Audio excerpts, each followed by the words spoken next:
Derby de l'Atlantique entre Bordeaux et Nantes. Les Girondins giflés 4-1 à Toulouse le week-end dernier sont très attendus.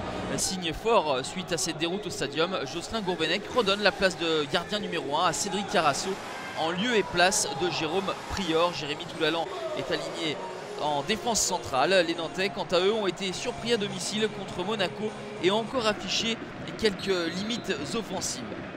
Sur une pelouse dans un état difficile, les Girondins essayent de prendre le match par le bon bout et d'imposer leur style. En début de rencontre, c'est surtout en contre-attaque que les Girondins vont se montrer dangereux avec cette contre-attaque amorcée par Roland. Le relais avec Jérémy Ménez. Roland de nouveau, il a vu le dédoublement de Malcolm. Le ballon piqué de Malcolm est sorti par Rioux et ensuite Roland voit Vizcarrondo sauver le ballon sur la ligne. On était tout proche du 1-0 pour les Girondins de Bordeaux, mais magnifique intervention de Rioux, bien aidé ensuite par son défenseur central.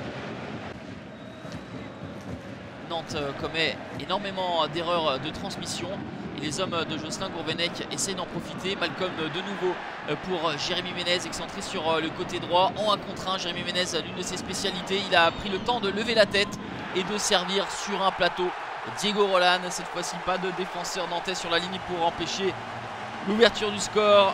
Diego Roland permet à Bordeaux de mener 1-0 à la demi-heure. Il est furieux, René Girard, car une nouvelle fois ces hommes se sont fait surprendre sur une contre-attaque. Ce sont eux qui menaient l'action et en 3-4 passes, la défense des Canaries s'est fait déstabiliser. Il est vrai aussi avec le travail de Jérémy Ménez. On attend beaucoup de lui. C'est sa première véritable action d'éclat depuis son retour en France. 1-0 à la mi-temps grâce au deuxième but de la saison de Roland. À la deuxième période avec des Canaries qui, comme face à Monaco, se retrouvent menés. Reste à mesurer leur capacité de réaction pour aboutir à une égalisation. Et on va avoir de bonnes choses dans ce deuxième acte avec des Nantais qui vont mettre à contribution enfin Cédric Carasso, obligé de se déployer sur ce coup franc tendu. Le petit rebond qui gêne toujours. Et Cédric Carasso montre qu'il est bien rétabli de sa blessure au genou contractée la saison dernière. L'Islandais Sigthorsson avec ce centre de Lima et la tête de Yacine Bamou. Une nouvelle intervention de Cédric Carasso. Les Nantais proposent un visage nettement plus conquérant dans ce deuxième acte.